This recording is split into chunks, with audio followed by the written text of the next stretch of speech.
جسمي دحبا في الجلوس بلا حلم ولا حمل ونفس قرار ما سال للخير يدها هو يكسبه ولسعادات دحبا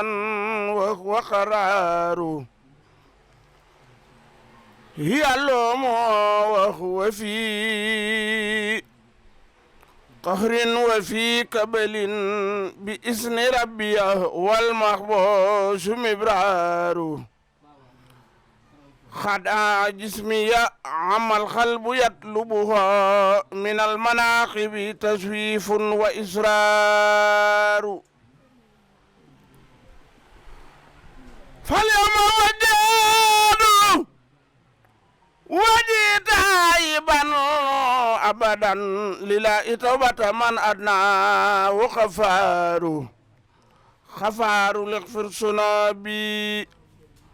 وقف كان كبلي بمن علي لتركي سوره هار بمن يخاطبني في زار رودتي بيتال من قول من بالعرف أمار سر من طيب وإن سدد بكدار وحال من دون سهل ووار asalaamaaleykum wa rahmatullah mbokku Kër Massar mbokku éleveurs yi mbokku Sénégal man la Birane Gaye nekk membre ci RERA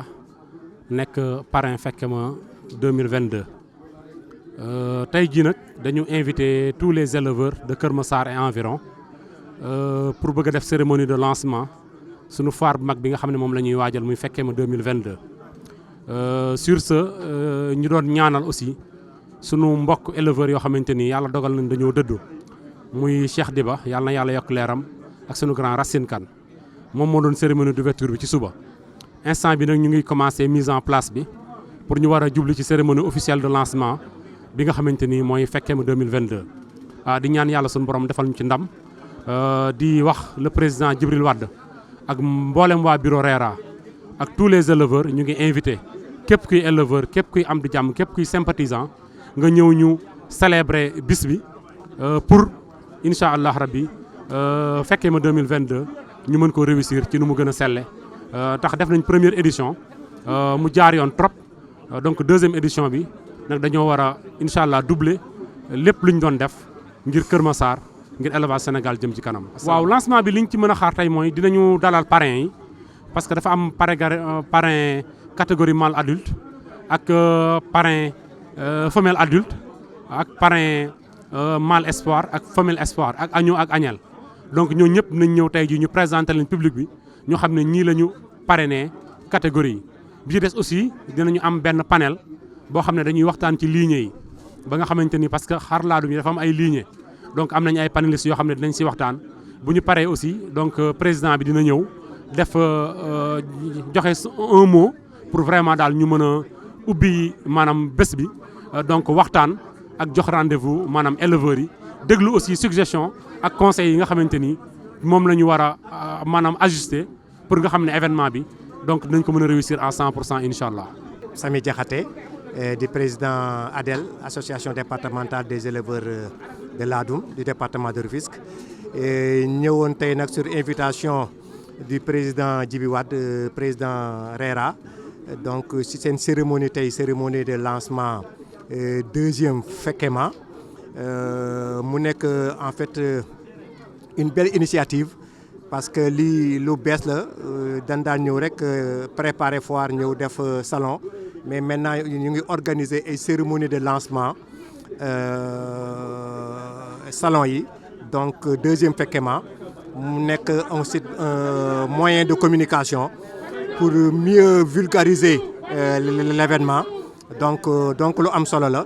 ñu am ci mbégte bu baax a baax a baax a baax. Bon donc bu ñu wax retard bon ñun d'abord ñun à notre niveau il nous faut plus il faut qu'on soit plus organisé nous à notre niveau d'abord avant que l'on réclame quoi que ce soit au niveau de l'État mais bu ñu paree ñun suñu organisation am nañu ay contraintes yu bari yoo xamante ne état war nañ ci jàppale. Contraintes yi liées en fait au financement, contraintes liées à l'accès à la terre, contraintes liées en fait à la cherté de l'aliment. Donc yooyu yëpp ay affaires la yoo xamante ni si nous sommes beaucoup plus unis, beaucoup plus organisés, je pense que war nañu parler le même langage pour en fait porter ko au niveau de l'État pour que ñu mën ñu jàppale bu baax. Djibril Wade man maay président du regroupement des éleveurs de race améliorée de Keur Massar et environ. Regroupement des éleveurs de race améliorée de Keur Massar et environ dafa dagale gox yi nga xam éleveurs yi nga xam ni ñoo nekk Keur Massar nekk aussi ci localité yi ko wër yëpp su ma waxee localité yi ko wër mooy côté ay Jaxaay ay Daaru Cubëk ay zone yi nekk fii ci zone bi yëpp daal presque éleveurs yi fi nekk yëpp danoo boole seen boole ànd boole ci seen bopp ci benn association mu nekk regroupement des éleveurs de race améliorée de Keur Massar et environ. Regroupement des éleveurs de race améliorée et environ nag li ci ëpp li gën a fës mooy ay xaru laadum mais nag yemul ci xaru laadum rek ñu ngi yar aussi yeneen xeetu mala yoo xam ni bokk la kii am na ay ñu yar ñu nekk ci ay volaille am na ñu nekk ci aussi ci yoo xam ne dañu nekk ci yeneen filières yoo xam ne aussi ñu ngi ci bokk ci kuréel bi. li ko sos nag li sos regroupement bi nag mooy Keur Massar dafa nekk gox bu bees ba pare nekk gox buy màgg ñun dañu bokkoon ci yeneen kuréel bi ñu demee nag ba gis ne sunu dëkk bi vraiment xajatul ci di bootu fenn ci leen dagale sunu boole sunu mbooloo dagale sunu xel ak sunu xalaat yëpp daal di créer RERA bi ñu ko créé nag ak léegi war na def au moins léegi ay 7 ans ba 8 ans sunu première foire bi ñu njëkk a def foire fekke ma ñu ngi ko def en 2018 bon boobaak léegi nag ñu ngi soog a waajaat tey jii nii sunu deuxième édition fii ngi nekk nii aujourd'hui ñuy def cérémonie de lancement bi pour préparer xamal ni éleveurs yi aussi ne incha allah à partir du 18 mai dinañ taxawal deuxième édition foiru RERA li tax nag ñu toog ñeenti at di soog a defaat deuxième édition bi mooy li fi jaar moo fi jaar mooy Covid bi moo ñu tënkoon ba ñaari at yi nga xam ne ci ginnaaw yëpp mujj nu ko man kon daal moo tax nag tey jii ñu dagaloo fii ci biir Keur Massar nga xam ni mooy sunu localité nga xam ni ñu fi leen dëkk ñu indi ko bi ñu ko njëkkee def ñu xawoon ko délocaliser yóbbu ko foo xam ne xawoon na génn Keur Massar bii paa nag ñu ne dañoo bëgg def ko au cœur de Keur Massar pour que waa Keur Massar ak population bi yëpp man ko approprier mën a xam ni RERA seen RERA la association bi li muy toog yëpp mooy pour dundal ak suqali Keur Massar di ci woo population bi yëpp ak autorité yëpp loolu daal mooy li nga xam ni mooy sababu RERA mooy sababu aussi li ñu fi teew yi tax ñu teew fi tey. waaw point fort bi association yi ñun c'est la solidarité hein et la diversité des ressources humaines donc fii moom vraiment façon nit bu nekk nga ciy gis dafa riche ñu fi nekk bon vraiment ay hommes de valeur ñoo fi nekk du domaine d'activité boo gis rek am na ku fa jógee ñëw nekk éleveur donc c'est en fait un milieu riche très riche loolu avantage la benn bi aussi am na chaîne de solidarité bu bari bu fi am donc yooyu bon c'est des forces à capitaliser et à mettre en valeur. xam nga ñun ku toog koo xam ni da nga def benn foire waroon ko tollanti toog lu mat ñeenti at defuloo wax dëgg yàlla soo ñëwee bëgg nga ñëw boo xam ni boo ñëwee ñëpp xam ne ñëw nga moo tax foire bi incha allah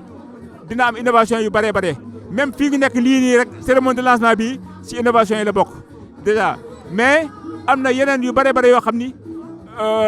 nas nan ko si biir foire bi parrainage yi ñun dañoo taamu ne suñu parrainage dinañ fexe ba sargal ñi nga xam ni ñoo dëkk si Kër Massar si gox bi wala Kër Massar ak ñu ko wër moo tax suñu parrainage parrain yëpp dañu fexe ba dugal leen si biir Kër Massar ak ñu ko wër et fas nañ yéene aussi incha allah foire bi ñu def ko si terrain mi nga xam ni dina am visibilité ba ku fi jaar xam ni fii événement am na fi événement boo xam ni mosu fi am kon loolu aussi c'est une première li ki nekk aussi mooy foire bi dañu tànn éleveurs yi gën a mag éleveurs yi xar yi gën a baax xar yi gën a rafet pour que foire bi aussi am dayo am niveau bi nga xam ni moom lañ si bëgg mënoon nañu ut ay box yu bare mais dañ ko limité pour vraiment qualité bi privilégié qualité bi waaw loolu tam defe naa yooyu yëpp nag si innovation yi la am na nag yeneen surprise yoo xam ni day ñëw mais xam nga surprise moom boo ko tuddee dootu nekk surprise moo tax li si biir moom nit ñi ñoo ñëw rek ñu ànd see ñoom incha allah. waaw deuxième émission deuxième Fekkema bon donc ñoo ngi koy waajal bon ñun éleveurs yëpp parce que sunu événement la ñun ñëpp ñoo ngi ñaan yàlla vraiment ñu dugg si ak bisimilah rahmaani rahim eggale ko ak alhamdulilah rabbi alamin que ça soit une réussite totale. Fekkema bi nii ñu ngi si woo suñu mbokki éleveurs yëpp parce que élevage bi yëpp benn ñoo bokk lépp waaw ñoo bokk lépp tey jii ñun ñoo aye ñun dañ daan dem di wuyu ji di wàll si tey nag ñoo woote ñu ngi si woo aussi suñu autorité yëpp di si woo le monsieur le maire le maire du département le président départemental di si woo le maire de la commune di woo imam yi di woo vraiment nit ñëpp daal vraiment bàyyiwuñu kenn waaw ñu xam daal Kër Massar moo woote te Kër Massar fii mu toll nii am na dayoo ak kii boo xam ni wax dëgg yàlla dara warul tuuti te ñun ñi fi nekk ñi aussi li ñu soxal ak ñi teel yëpp mooy lu suqali Kër Massar ak lu ko jëmale kanam kon nag ñu ngi woo ñëpp ku ne jàmm. dañ ci am loo xam ne aussi dañ ci ba rendre hommage suñu benn membre boo xam ni daf fi jógee mu nekk Cheikh Diba mu nekkoon xale boo xam ni xale bu yaru bu am pas-pas bu bëgg jur bu bëgg élevage tey jii mébétam yëpp moo doon tey jii Reera mu ànd ak ñun def événement bi mu nekk lu réussir yàlla jëlee ko fi tey jii suba nii rek avant dara di commencé wàccee na ko kaamil defal ko ay ñaan donc ñu ngi ñaan yàlla xale ko àjjana yi gën a kawe et fa mu tëdd yàlla na ko gënal fii mu jege mais di profiter aussi di wax ni si parrain bi nag Birane Gueye la Birane Gueye nag boo nee Birane Gueye rek mooy xaritu élevage mooy xaritu nit ñëpp mooy ki nga xam ne tey jii mën naa ko ni su fekkee ni Fekkema bi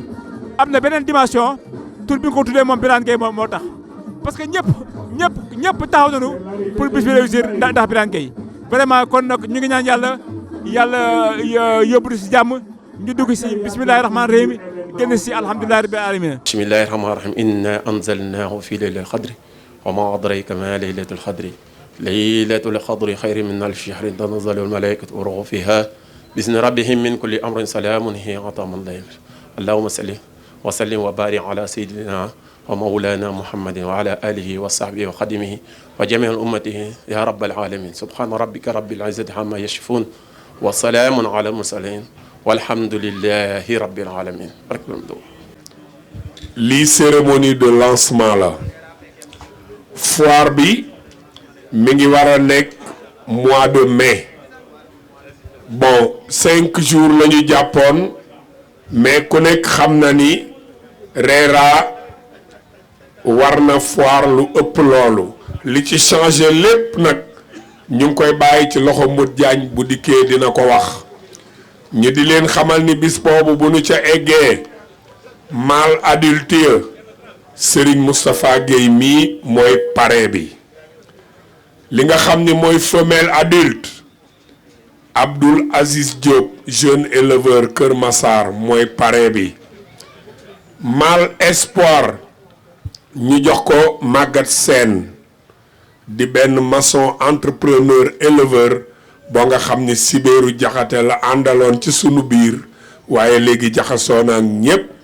kër Jibi Wàdd fii xar yi ne lu fa di maçonnerie pratiquement mën naa ni Maguette Sène moo ko fa def. femelle espoir ñu tudde ko jigéen jooju nga xam ni moo juddul woon xar mi ñu naan Cheikh Diop kooku mooy Fatmata Doumbouya moo jënd ngayta kër Cheikh Diop la Rochette fekk murit tëb ko mu yóbbu ko këram mu jur doom ju góor mu tudde ko Cheikh Diop mooy bàyyu magistrat ak ñoom biddéew ak yeneeni xar. catégorie agneau ñu tudde ko Pape Thiam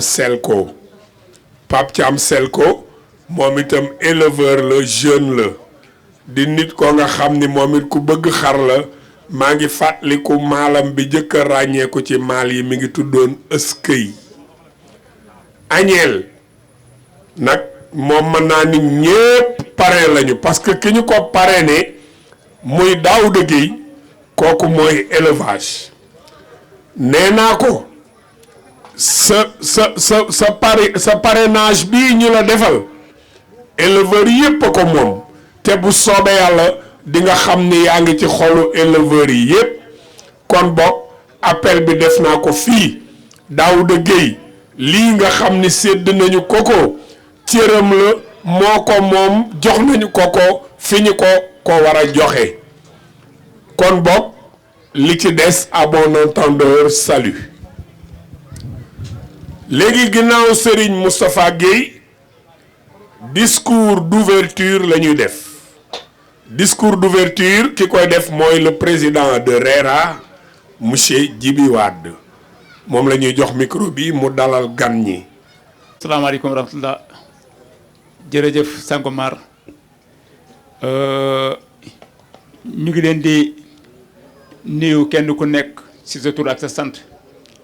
di leen dalal jàmm fii ci Kër Massar ci gox bi nga xam ni tey jii fii lañu waaje defal sunu deuxième édition foire RERA ñu naan ko fekke ma RERA nag mooy regroupement des éleveurs de race améliorée de Kër Massar et environ donc ëmb na Kër Massar mais gën na yaatu Kër Massar ndax ëmb na gox yi wër Kër Massar yëpp et même au-delà ñu leen di dalal jàmm di am mbégte bu baax a baax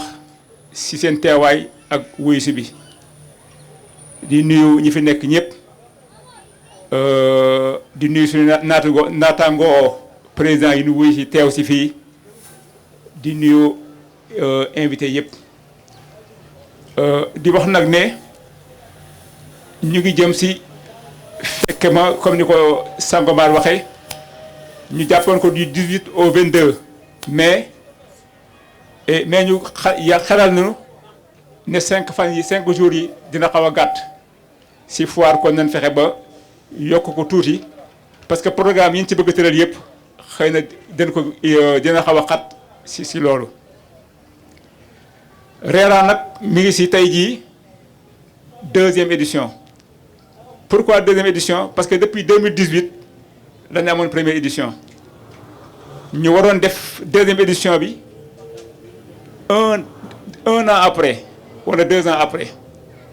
parce que RERA ñun liñ jàpp bëgguñu chaque année ñu def foire dañu bëgg bu ngi defee foire ren bu déwénee ñu tëbal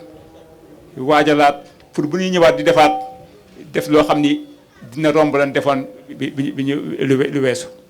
programme bi nag mën naa wax ni foire moom foire moom programme la rek waaw ndax tey jii suñu 1re édition dañ ko délocaliser woon yóbbu ko presque foo xam ni mi ngi nekk presque biir Jaxaay et ren nag ñu ne comme ñun ci Kër Massar lan nekk te vraiment foire dafa bokk ci nga xam ni dafay animer gox dafay dundal gox dafay xumbal gox dafay boole ay nit ngeen nañ fexe ba ren ñu jéem ko def fii ci Kër Massar moo tax ñu choisir endroit bi jël terrain Yékini bi def ko fi nga xam ne c'est au cœur de Kër Massar pour que nit ñi ñëpp mu am benn affluence ak benn engouement ñëpp xam ni aussi élevage laadum am na association boo xam ni ñoom moo fi nekk yore ko di ko boot. loo xam ni un poète de disait Senghor disait enracinement et ouverture donc dafa am loo xam ni aussi dafay nekk loo xam ni ñun dañu xalaat ni aussi am na ñoo xam ni dañoo bokk ci ñun nekk ci ñun ñoo xam ni am nañu dayoo am nañu taxawaay am nañu matawaay ci élevage boo xam ni wax dëgg yàlla balaa ñuy génn di joxe ay cër feneen war nañ commencer ci ñoom ñu giital ci nag njëkk ci ki nga xam ni maanaam boo nee boo ko tuddee rek tudd nga reeraa yëpp boo ko tuddee tudd nga élevage laadum yëpp boo ko tuddee tudd nga képp kuy nit ku baax ndax lan ndax jikkoom ndax lan ndax ay valeuram ndax lan ndax humilité am ndax lan ndax li nga xam ni yaram ak tegginam kooku mooy kan mooy Birane Gueye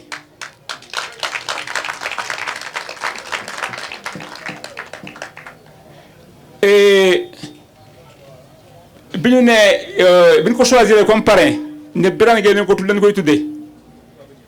macha allah alhamdulilah ñun réunion du bureau bi nekkoon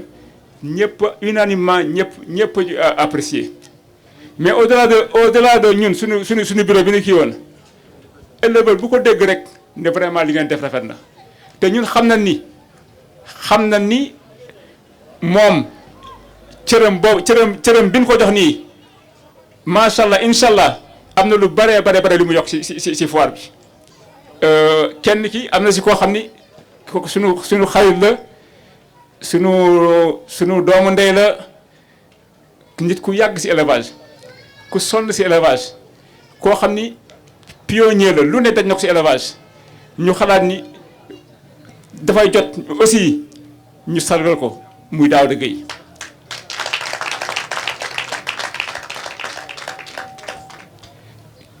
keroog bi ma ko wooyee ne ko Daouda yow lañu parrainé suñu catégorie agnelle mu ni waa jib yi man ma ne ko waaw yow ah dégg nga parce que ñun amuñu lu ëpp loolu Daouda mii li mu sonn ci élevage ak li mu des ci élevage je crois que cër bu ne war na ko ci mën a am waaw kon nag loolu tam si li nga xam ni lañu boole ci la bokk xam naa nag xëy na pour bañ a xaabaabal ak guddal daal comme waxtu bi dafay xat te xëy na peut-être léegi ay timis di jot ak yooyu et ñu ngi leen wax ni daal ñu ngi leen di dalal jàmm ñu ngi leen di woo si fekke ma bi incha allah dina am ay innovation yu bare yu tànn nañu trop si sa teewaay ak présentation bi nga xamante ni yaa ngi koy defal RERA rawatina sa xarit le président Djibi Wade ginnaaw bu ñu nuyoo ñëpp ñu ngi dalal ñi nga xamante ne tey ñu ngi suñu invité de marque yi nga xamante ni tey ñoo fi teew ak éleveurs yi nga xamante ni ñoo bàyyi seen yitte yëpp ñëw fekk si waa RERA di leen jaajëfal di leen dalal jàmm di wax ni rek RERA bu wootee yaakaar naa nii rek la war a mën a mel. avant may démarrer si sujet bi nga xamante ni tey jii nii bëgg naa ko indi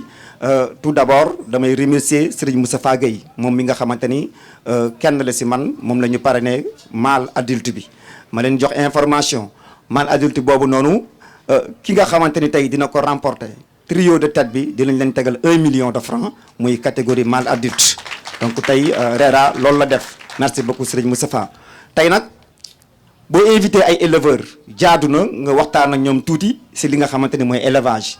tey ma jëloon benn mâle bu ñuy wax Birahim ma bëggoon wax tuuti rek si Birahim li nga xamante ni contribué na ko si élevage yu laadum may wax ni rek élevage xar yàgg naa def résultat issu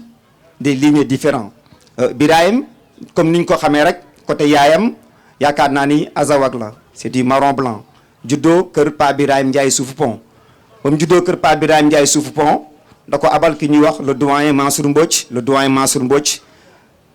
bañ demee quelque temps Pa Birahim Ndiaye jaay ko ba si Pa Mansour Mbodj liggéeyee juddu la si ki nga xamante ni mooy yaayu macha allah ku wax macha allah da ngay xam ni maal la boo xamante ni tey jii nii yaakaar naa ne résultat am si élevage de laadum kenn dootu ko naatable ndax famille bii di ñaari goy championne Saladam 2016 macha allah moomu mooy maamam ndax paa bi ko jur descendant macha allah la. boo tuddee macha allah da ngay tudd maal bi nga xamante ni mooy Alla Gueye bu Serigne Moustapha Gueye muy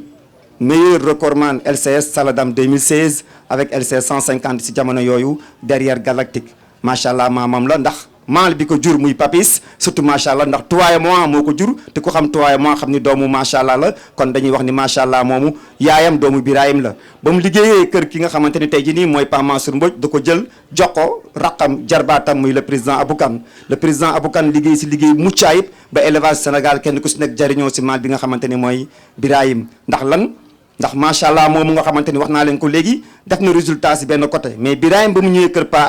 kër Aboukan dafa def beneen résultat ndax Abou da ko booleeg maire bi mu jur ki nga xamante ni tey jii nii mooy Hawa mu boole koog maire bi mu jur Bosco mu boole koog maire bi mu jur Musli bi nga xamante ni moo juróon Alassane mi nga xamante ni moo nekkoon vice champion xar bi 2012. kon dañuy wax ni Birahim foofu defaat na fa résultat beneen mbir mi aussi tamit boo gisee Birahim résultat bi nga xamante def na ko kër président Aboukan dafa yaatu ndax moo jur salañ jur ki nga xamante ni tey jii nii mooy Algor ndax ñaari maal yooyu yaakaar naa ni gis nañ ñi def nañu résultat ndax salañ moomu moo jur Omar Séeréer mi nga xamante ni moo jur Milisa bi nga xam moo jur Biddéew bu Fàq bi nga xamante ni tey jii nii moo jur Black and White muy le record woman kon dañuy wax ni Birahim ay descendants def nañ fi résultat boo ñëwaatee si Algor mi nga xamante ni tey jii nii doomu Birahim direct la moo jur kan moo jur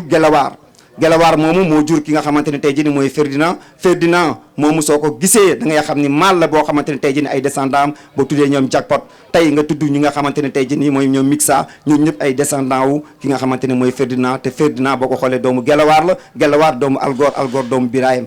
di doomu Saar kon nga ñëwaat si ki nga xamante ni mooy Birahim moo jur Algor te boo tuddee Algor da ngay tudd ki nga xamante ni mooy Monstre te Monstre moo jur maal bi nga xamante ni tey jii ni mooy Saloum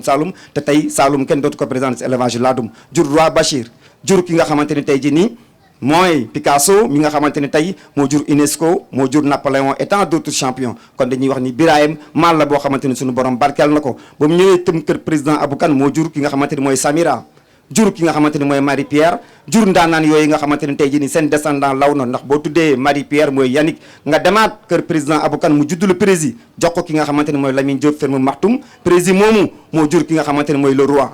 jur ki nga xamante ni mooy Dieng mi nga xamante ni moo jur xelkom jur xalaas moomu nga xamante ni yaakaar naa ni tey jii ni def na fi résultat bu mucc ayib kon maal boobu di Birahim maal la boo xamante ni tey jii ni descendant mi gis nañ résultat bi ñu fi def te li ko permettre mooy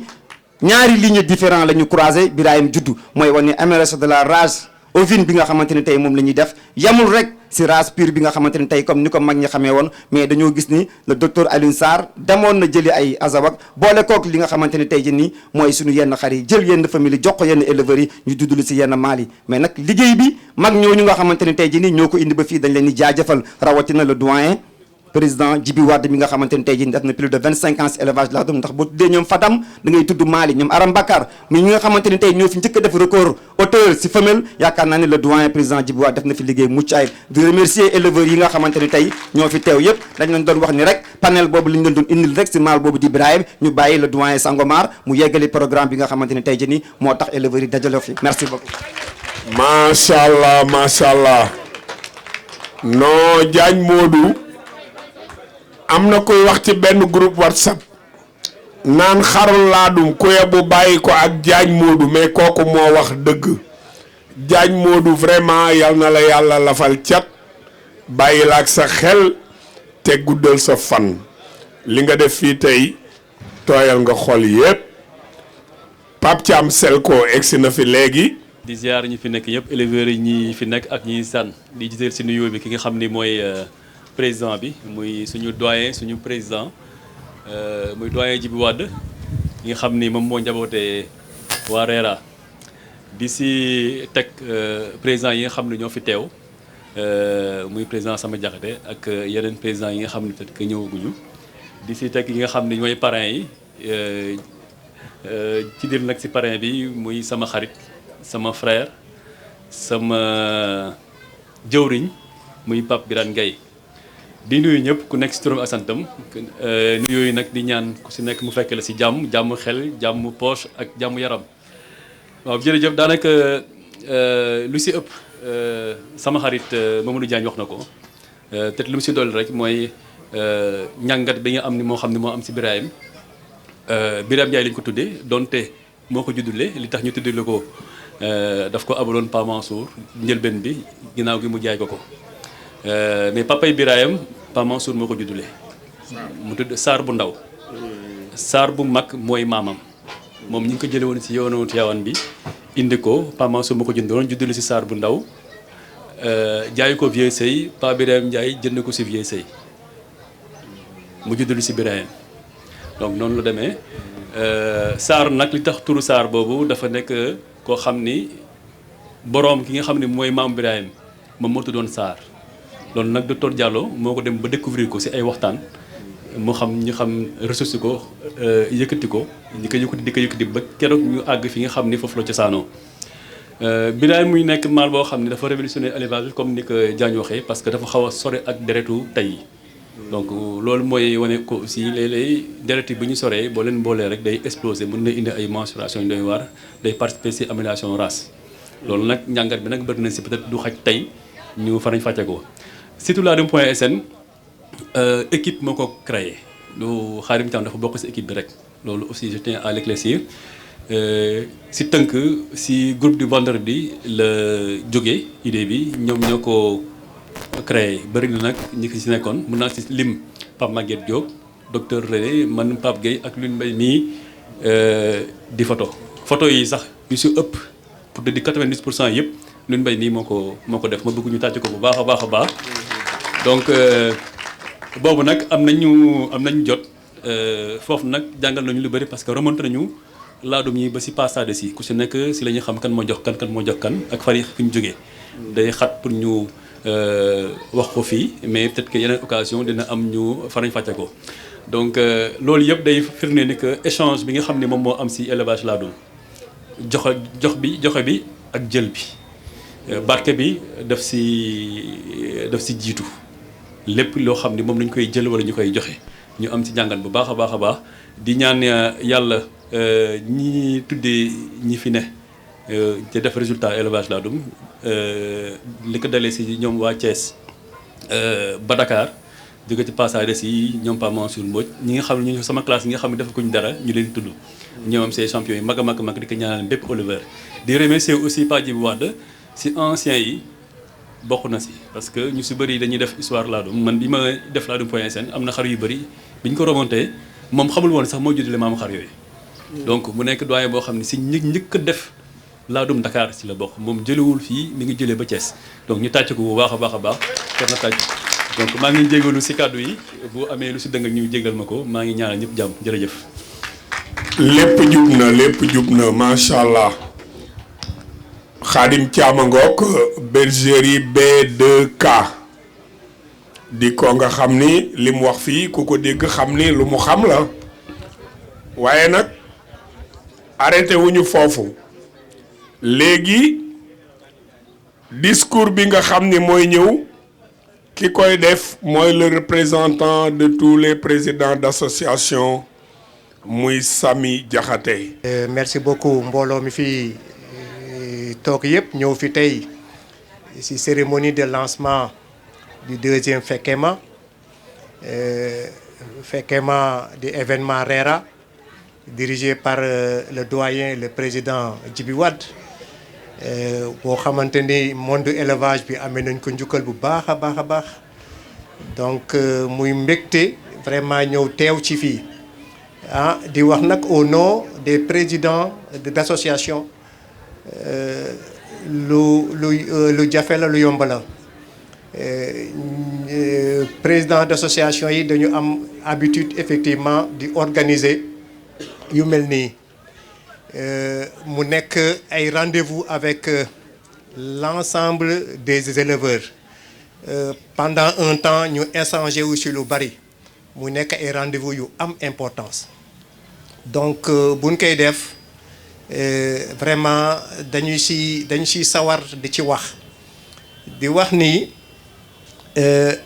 en tant que président et représentant les présidents de l'association événement yu mel nii buñ ci jublu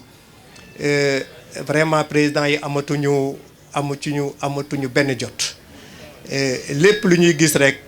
mooy réussite événement bi parce que li ñuy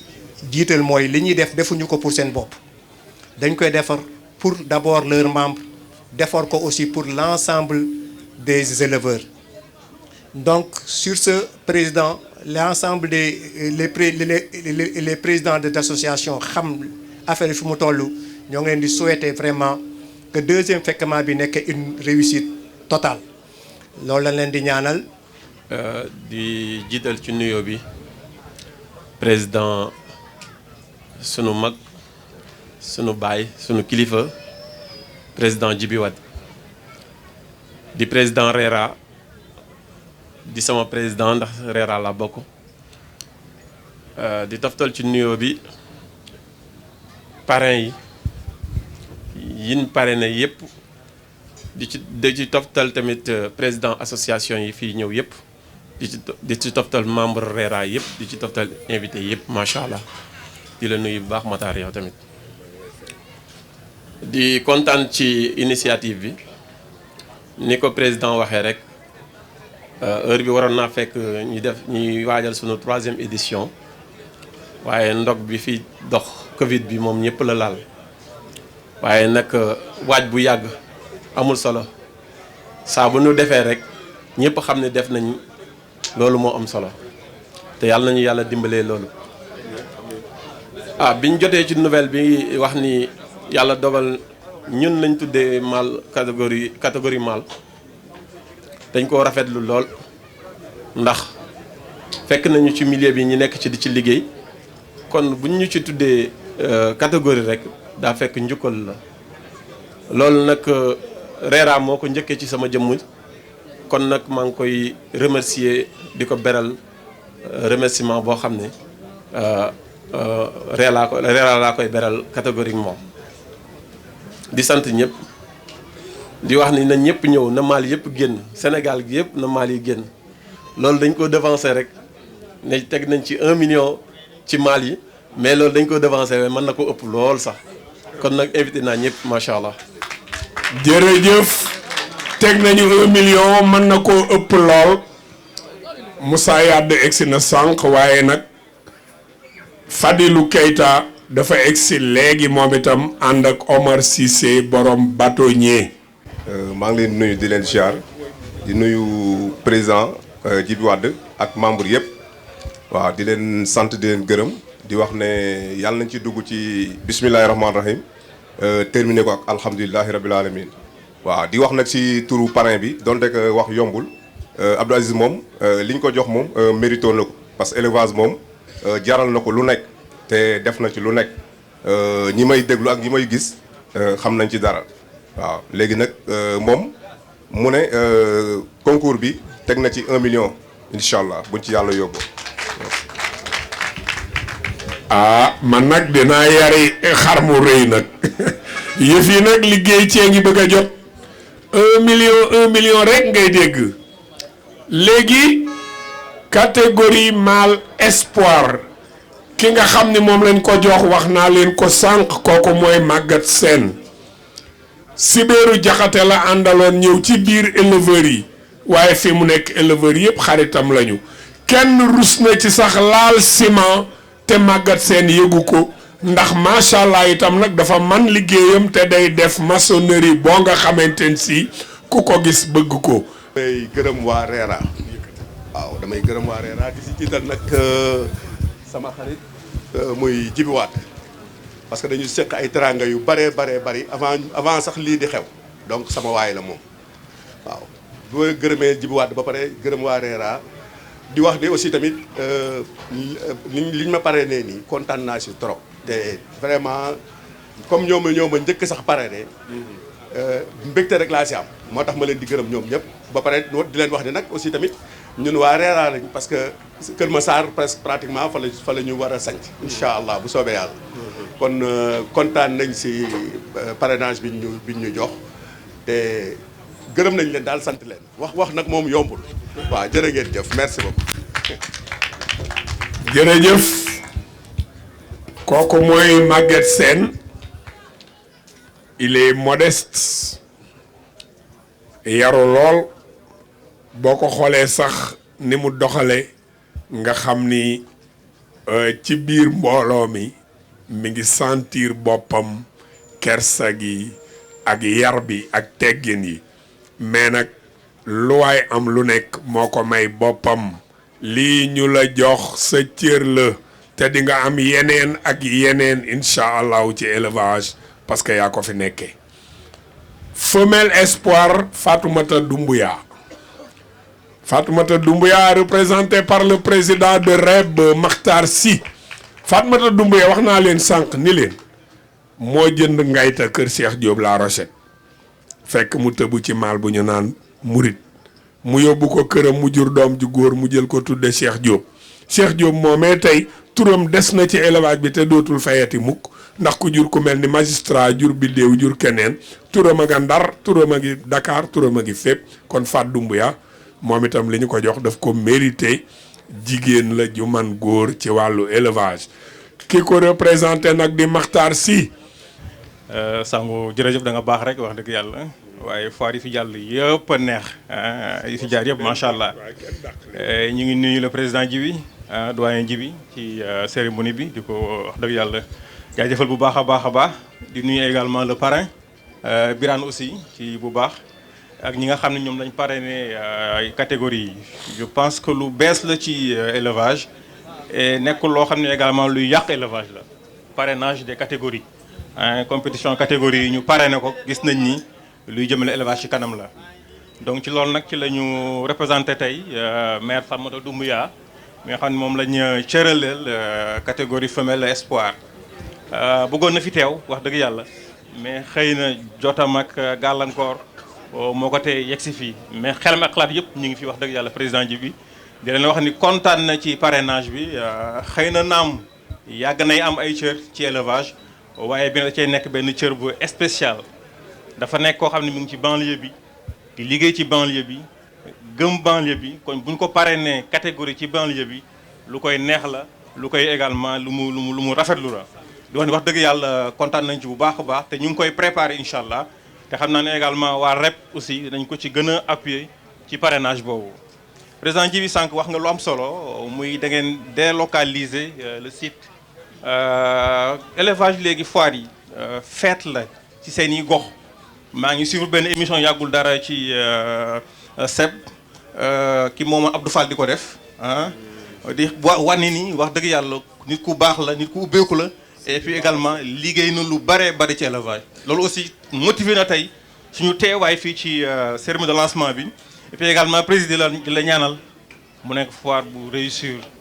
à 1000%. mérité nga ko liggéey nga lu bëri ci élevage wax dëgg yàlla war nañ la delloo njukkal ci loolu di leen gën di leen sant jërë ngeen jëf merci beaucoup. am na lu ma déy léegi nee na mâle espoir def na ci 500 000 ci catégorie boobu nga xam ni moom la ñu ko jagleel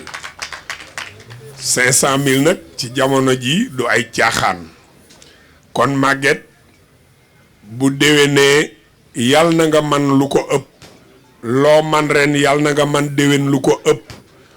vraiment nit ku baax nga ko am yar. di jiital ci nuyoo bi président Djibi Wade suñu kilifa suñu papa comme ni ko ñëpp waxee xamee ko noonu aussi di nuyu aussi ñi ñuy parrainé ñëpp bu ñu limee dañuy juum mais ñu tudd ci Birane Gueye rek nga xam ni man bi ma yëgee ni dañ ma parrainé fii Agno vraiment lu jiitu loolu ñu ni Birane Gueye la ñu parrainé foiru fekke ma 2e édition dama ni doyoon na sëkk parce que Birane Gueye c'est quelqu'un boo xamante ni non seulement taalibe gi mais muy nit konte ni vraiment il est exceptionnel donc bu ñu ko tuddee mbir ak ni mu mel ci Kër Massar ak li mu représenté ci élevage Kër Massar ñun bu ñu parrainé ak bu ñu parrainéwul yëpp lu ñu mën ak suñu temps ak suñu lépp dañ koy jël vraiment ànd ci ak moom ba liggéey bi jeex bu loolu weesoo aussi tamit ñun ñu nekk ay membre ci biir RERA bokk ci RERA donc bu RERA jugee rek ñun dañu war a jug kon damay wax ni parrain bi cër la rek tur la bu ñu jagleel rek mais daanaka bu ñu ko defee ak bu ñu ko deful yëpp dañu jàpp rek ñun ñooy RERA ñun ñooy Kër Massar ñun ñooy élevage Kër Massar. beneen bi ki des may remercier ku mel ni Diagne Modou particulièrement parce que moom c'est un ami c'est un frère muy nit ku may estimer aussi ma gis vraiment taxawaayam ci élevage du Kër Massar rek partout foo mënti dem rek ak li muy liggéey ku mel noonu aussi di ko jaajëfal dafa am solo di ko ñaanal yàlla mu guddal fanam. di lancer appel aussi ci fekke ma bii ñu deuxième édition bi parce que ku ne xam na ni première édition bi Kër Massar def nañ foire ba nga xamante ni ñëpp ko rafetlu éleveurs yëpp vraiment am ci mbégte may wax ni ku rate woon première édition bi rek deuxième édition bi na nga pare loo mën te nga xam ni moom mooy dàq rafet nañ ci njort te am nañ yaakaar ni aussi noonu lay demee di wax ni aussi ñu ngi wax ni comme dañu parrainé agneau dinañ ci jéem rek lu ñu mën mooy dinañ ci def 300000 ak xeeb ko trop nag vraiment daal loolu moo doon kàddu yi. wax dëgg yàlla mooy Djibril Yade Djibril Wade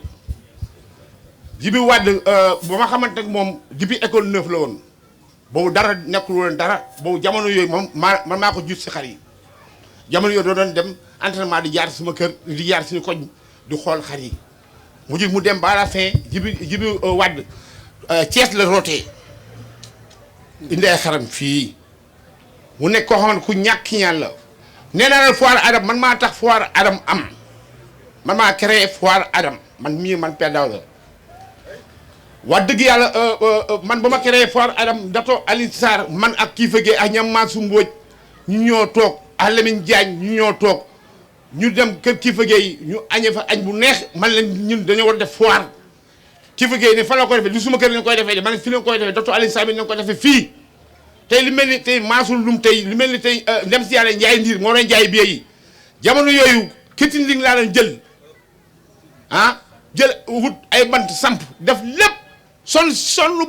bay bëgg a dee amul lu ma teg jotul Adam amul lu ma kii lu ma maa tax foire am Sénégal nga ko jëpp xam tey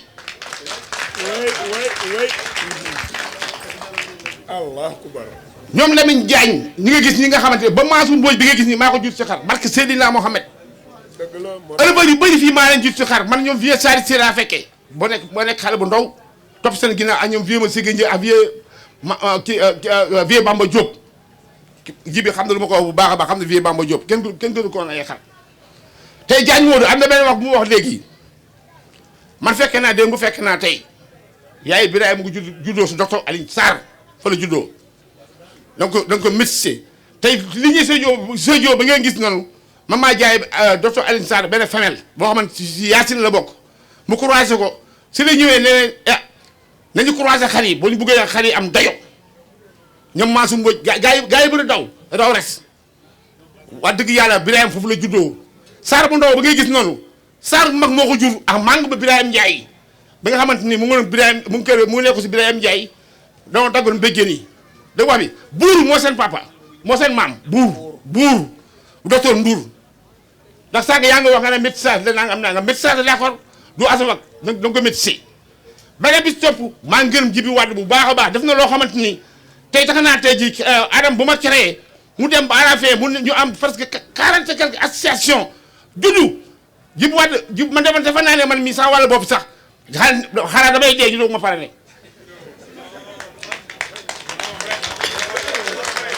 mu def loo xamante ne kenn defu ko Sénégal kenn bari association taxaw ne dañuy parale Père Daouda comme amul dara rek dañ koy parale waaye bi ñu toogoon tey jii bi ñu toogee tey nit ñu def face à face ñu toog télé moo wax cosaane xar yi bu muy egg si billahi wallahi ñu bëri doon dañuy daw bàyyi ma fa barke Seydina Mohamed billahi wallahi wa taala li ci wax tey vieux Sare si bi nga gis nii dem si yàlla vieux Sare si moo fi njëkk indi laadum benn kët si genn indi ko këram xar mu ëmb ba 10 mu jur ay seex muy ñaari doomu jigéen mu jël benn bi jox ko Matar Mbengue dem jox ñoom Jaawara vieux ma Siga dem ci vieux Sare si jox vieux ma Siga bu keroog bi ñu demee wax dëgg yàlla amuñu kuy tubaatul lañ jëlee seen kuy bi moom mooy Mbaye Gueye dem jur paa bi ay seex la woon Djibi Wade paa bi jaar si kër bu ni du ko bàyyi mu fekk Djibi Wade kenn mënu ko génn si càmb ji jullu moo jullu ñam fadam ah jullu maal yi nga xamante ni billahi wallahi wa taala ba léegi suuf si Djibi Wade mu ngi fii daw ba léegi mu ngi fiy daw mu ngi fiy daw bu baax a baax a baax a baax a baax Birahim bi nga gis nii Mansour Mbodj moo ko génne këram dana jur ay maron mu gën ko day génne këram ndax éleveur moo ñëw si kawam da ko maire père da ngay métissé mu dem jox ko président tous les présidents de l'association le gardien de la constitution du mouton mooy président Abou Kane Abou Kane ñëw indi xar mi foofu liggéey si li mu war a liggéey ba ñoom algoor juddu ah algoor bi jur moos comme ni ko Diagne moo di waxee dégg nga wax bi beneen bi topp mooy ngeyta doomu Tyson direct la dafa juddoo mu rate ku ñëw kër Mansour ne ko Mansour kii li muy wut waaye kii jëlee ko foyew mu dem jox ko Sall mu dem kër Sall ñu ni kii li muy wut ah Sall ñu mu jox ko Baye Balla Gaye jël ko téye ko mu dem ba rafet mu Seydou Diop laa recette door a ñëw du dugg si élevage mu jaay ko dégg nga bu mu demee ba rafet murit tëb ko te murit boobu daaru moo ko jur daaru ba nga xamante ni man maa ko jur du fii ñu tuddee ma ko mooy maamu ñoom magistrat nga gis ni mooy maamu ñoom magistrat ah tey Karim bu kii fegee bi nga gis ni Karim bu kii fegee moom la xarit depuis xarit dañ jël seen maamaat maam léegi gone léegi bi ñuy tax xar bu am fano am gerte ñu ne kii mooy pire sang bi ñu ngi nax seen bopp ñun deret la ñuy liggéey deret yow maire Fatou Doumbia Karim bu kii fegee la dem jëli tey nga xool ba tey jii tey jii barke Seydina moo xam ne mu jël si tool benn xuur bu nga xam ne mooy maamu exclusivité sëñ Moustapha Gueye nee na parrain bi dimbali na la ci 200 000. waaw sëñ Moustapha ñu ngi lay gërëm bu baax a baax mi li moom dimbali na ma si 200 000 man lu ma waay dimbali rek ma jël vive Rera vive Djibi Wade wax dëgg yàlla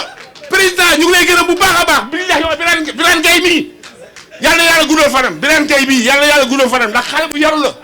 te Birane Gueye bii yaa Abdou Fall maa ko jundu jaa ko Maodo Lo mu jaa ko mu ngi nii. ñu ngi leen nuyu ku nekk ci turam santam di nuyu waa Rera commencé ko ci président Djibi Wade ak ñëpp ak grand Birane bi nga xam ne moom lañ première foire bi man nag affaire bett na ma ndox fii laa yégee ne waaw kii nañ ma parrainé nañ ma meilleure exposition maa ngi ànd ak Abdou Aziz laa gunge woon sama xarit comme moom lañ parrainé woon famille yi ànd ak Moussa Yade ak Yaya ñoom ñëpp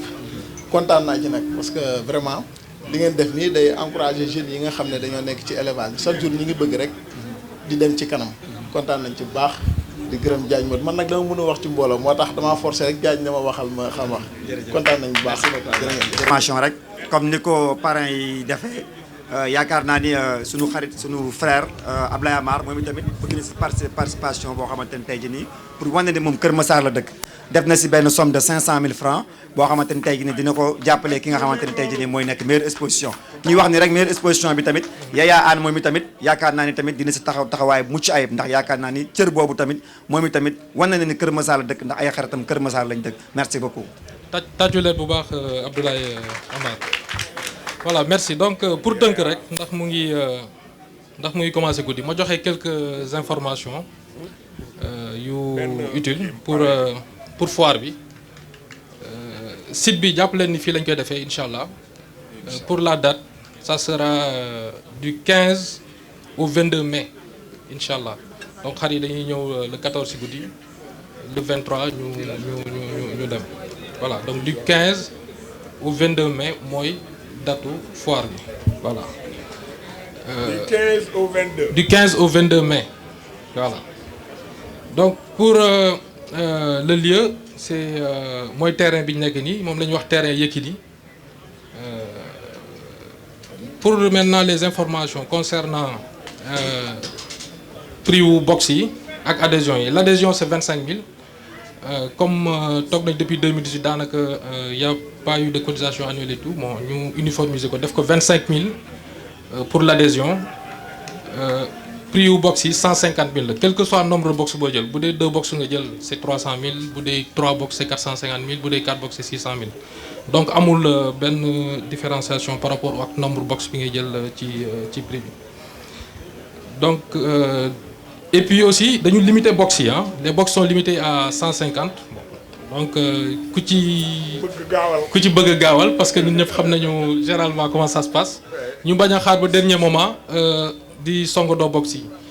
ñii di jël box nañu gaaw ñëw jël seeni box bu ko defee ñu teel a mën a préparer li ñuy préparer ñu organiser une très belle fête parce que ñëpp xam nañu que foire yi feetu éleveurs yi la donc c'est important ñu ku ci am ku ciy jël box nga teel ko jël ndax ñu mën a teel a def aussi lu ñuy def pour ñi ngay contacter concernant mu ngeen gis y a beaucoup d'affichants yuy jàll ci groupe ci réseaux sociaux yi numéro Cheikh Mbaye mu ngi ci numéro Djibi Wade mu ngi ci sama numéro tamit mu ngi ci quoi donc koo ci woo rek incha allah je pense que dina la jox les informations utiles wala yi nga xamante ne daf la rëcc concernant la région donc maa ngi leen di remercier yéen ñëpp vraiment di leen di jaajëfal merci beaucoup. jërëjëf Youssouf Badji léegi nag le parrain principal mooy waaj a wax Yaya Anne kontaan nañ trop ci loolu nga wax ni Kër Massar nga dëkk ba tax na di nga dugal sa loxo ci meilleure exposition bi vraiment seetaanoo dara ci élevage lépp lu ci war ci yow yaa ngi koy def ki ñuy waaj a jox parole bi nag mooy Birane Gaye ñu ngi félicité parrain yëpp comme dañoo nodd dafa xat te war nañoo julli ji moo tax jarul muy sori liñ ci waroon wax lépp wax nañ ko sant nañ ñëpp gërëm nañ ñëpp asalaamaaleykum wa rahmatullah